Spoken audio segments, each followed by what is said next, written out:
انایا اپنے والدین کی اکلوتی اولاد تھی۔ وہ ایک بہت پیاری اور بے حد فرما بردار بچی تھی۔ اس کی والدہ نادیہ گھر میں ہی ہوتی، جبکہ اس کے والد امجد امپورٹ ایکسپورٹ کا کام کرتے تھے، جس کے سلسلے میں وہ اکثر شہر سے باہر ہوتے تھے۔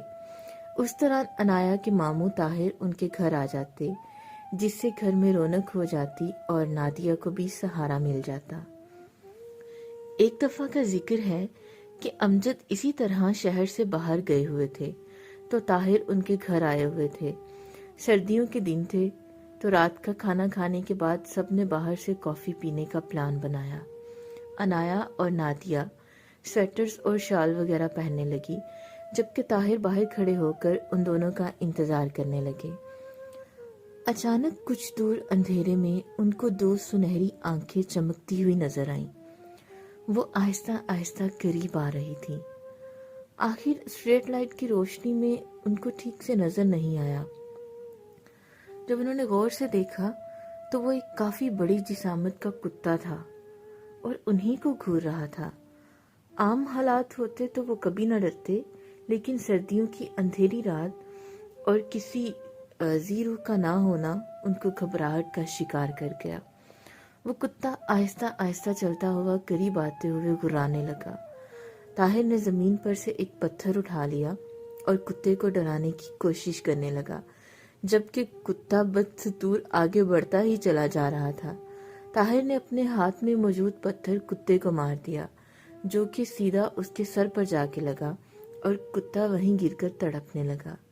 پیچھے سے نادیہ کی آواز آئی، جو کہ اس کی کار کی طرف ہی آ رہی تھی اور اس کو مارتے ہوئے بھی دیکھ چکی تھی۔ انہوں نے ڈانٹا کہ ایسا نہیں کرنا چاہیے تھا۔ دونوں نے پیچھے مڑ کر دیکھا تو وہاں اب کچھ بھی نہیں تھا۔ خیر، انایا کے آنے پر وہ سب کافی شاپ کی طرف چل پڑے۔ وہاں پہنچ کر طاہر نے گاڑی پارک کی اور سب اندر چلے گئے۔ کافی آرڈر کرنے کے بعد طاہر کو محسوس ہوا کہ وہ اپنا موبائل گاڑی میں ہی بھول گئے ہیں، تو نادیہ کو بتا کر وہ باہر چلے گئے۔ باہر پہنچ کر انہوں نے اپنی گاڑی کو وہاں موجود نہ پایا۔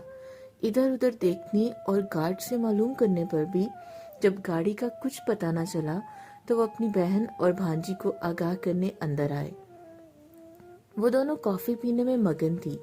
نادیہ کے استفسار پر جب انہوں نے بتایا تو وہ پریشان ہو گئیں۔ کافی کا بل پے کرنے کے بعد جب وہ تینوں عجلت میں باہر نکلے تو دیکھا کہ گاڑی چوں کی توں موجود تھی۔ نادیہ جانتی تھی کہ طاہر ہرگز ان سے جھوٹ نہیں بول سکتے۔ وہ دونوں کافی پریشان ہو گئے، لیکن انایا کی وجہ سے حالات نارمل بناتے ہوئے گھر کی جانب چل پڑے۔ واپسی کا سفر آرام دہ گزرا، لیکن گھر پہنچ کر ان کو حیرت ہوئی جب انہوں نے امجد کی گاڑی کو پورچ میں کھڑے دیکھا۔ اول تو کبھی ان کی واپسی اتنی جلدی نہیں ہوئی تھی، اور دوم یہ کہ وہ اپنے آنے سے پہلے فون پر اطلاع ضرور دیتے تھے، لیکن آج وہ بغیر بتائے آن پہنچے تھے۔ انایا خوشی سے اندر کی طرف بھاگی، لیکن امجد اس کو کہیں پر بھی نظر نہ آئے تو وہ آوازیں دینے لگی۔ اتنے میں نادیہ اور طاہر بھی اندر آ گئے۔ انایا کی طرح وہ بھی امجد کو آواز دے کر بلانے لگے، لیکن جواب نہیں آیا۔ اچانک نادیہ نے کچن سے ہلکی سی گراہٹ کی آواز سنی۔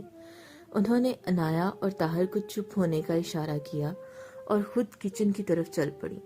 وہاں پہنچ کر ان کو حیرت کا ایک شدید جھٹکا لگا جب انہوں نے امجد کو ڈائننگ ٹیبل کے اوپر اکڑوں بیٹھے ہوئے دیکھا۔ ان کی پشت نادیہ کی جانب تھی، تبھی وہ ان کا چہرہ نہیں دیکھ سکی۔ وہ کافی ڈر گئی کیونکہ گراہٹ کی آواز وہی نکال رہے تھے۔ اتنے میں طاہر اور انایا بھی وہاں پہنچ چکے تھے اور یہ منظر دیکھ کر حیران و پریشان کھڑے تھے۔ طاہر اور انایا بھی وہاں پہنچ چکے تھے۔ یہ منظر دیکھ کر وہ حیران و پریشان کھڑے تھے۔ نادیہ نے امجد کو آواز دی، لیکن ان کے کان پر جوں تک نہ رنگی۔ ایسا لگ رہا تھا وہ کوئی بہت ضروری کام کر رہے ہوں۔ اسی اثناء میں انایا اور طاہر اس کے پیچھے ڈائننگ ٹیبل کی دوسری جانب گھوم کر گئے تو بیک وقت دونوں کی چیخیں نکل گئیں۔ نادیہ بھی بھاگ کر ادھر آئی تو ہکا بکا رہ گئی۔ امجد کا حلیہ بگڑا ہوا تھا، چہرے پر لاتعداد خراشیں جن میں سے خون رس رہا تھا، دانت کافی بڑے اور نوکیلے، آنکھیں اوپر کو چڑھی ہوئی تھیں، جبکہ ہاتھ اور پاؤں پر جلنے کے نشان تھے۔